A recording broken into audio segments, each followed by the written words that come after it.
Hello boaters. Most narrowboats have got some form of solid fuel stove. So here's a few tips as to how to make it a bit more efficient. Here's my stove. It's a Morso Squirrel, and I'll pan upwards so you can see I've replaced the flue pipe recently.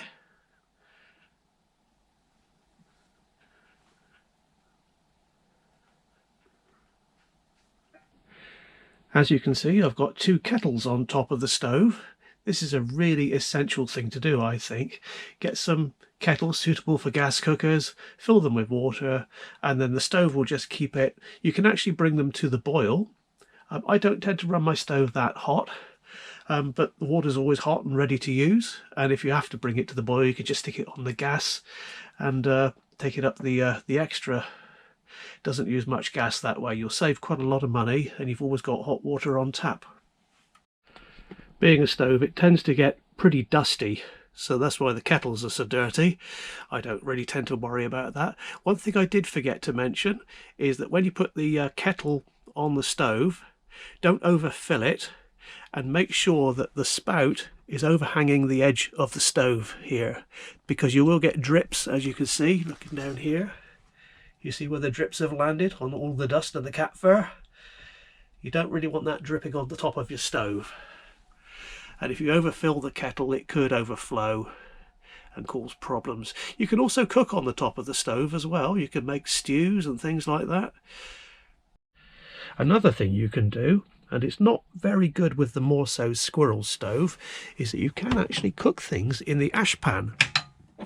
Once your stove is established and it's going properly, empty out the ash pan, and then you could wrap, say, jacket spuds in foil, put them in the pan, put them back in, and they will cook. It's a bit hit and miss.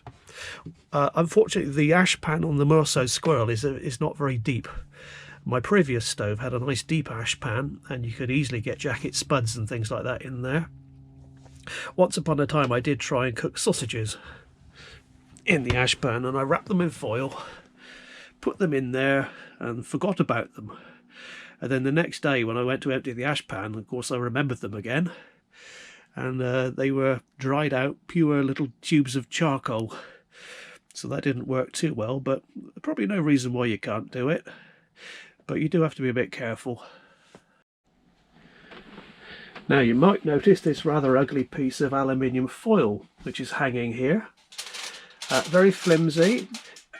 What it is, it acts as a barrier to reflect the heat. This is would be the outside side of the boat, the outside wall, and if the heat from the stove goes through the tiles, through the insulation, we're losing heat outside. By hanging a sheet of aluminium foil here, the stove is on, but it's not that hot at the moment. If I put my hand in there, it's very warm indeed. If I put my hand on the other side, you can tell it feels colder instantly, and the tiles are stone cold. This works really well. I quite recommend it, especially for an outside wall. I was going to buy a piece of sheet aluminium, 1 metre by half a metre, bend it in half and make an L shape. It doesn't need to be thick, just 1/2 millimetre thick is plenty, and then I could make a freestanding heat screen which covers this side and the back of the stove. Unfortunately, that tended to work out really quite expensive, whereas this doesn't look very nice, but it's almost free. I just wrapped the foil around a couple of little sticks. You could use dowel or something like that. This is almost free, easy to replace, and it works perfectly. There's a huge difference in temperature between there and there.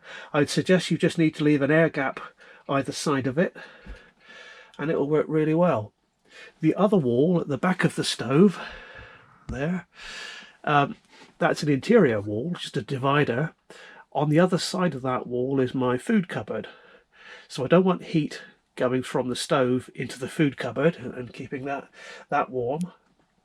So that wall is actually insulated. That stops most of the heat.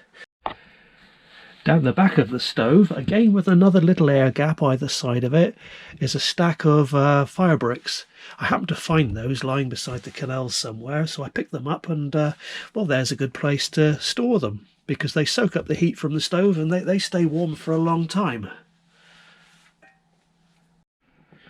Now, one additional thing I've done to make the stove a bit more efficient is to put some of those fire bricks. I managed to get a fire brick and split it down the middle, and I don't know if you can see that, but I've put a fire brick in either side of the stove here, just to make the centre part of the actual fire burning part of the stove that bit smaller. So when I'm making a new fire in there, you don't get the coal falling into the edges of the fire all the time.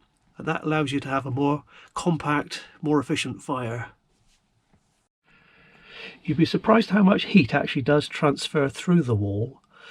On a day when the canal is frozen, and bearing in mind that the water level outside would probably come up to about here, so maybe halfway up, the ice will, if you look down the side of the boat, you'll often see that the ice is melted around the stove area. So some heat is being lost, even though that wall is insulated. So the idea for the foil is just to keep the heat inside, not soaking into the wall. So there's just a few ideas as to how you can make your stove a little bit more efficient.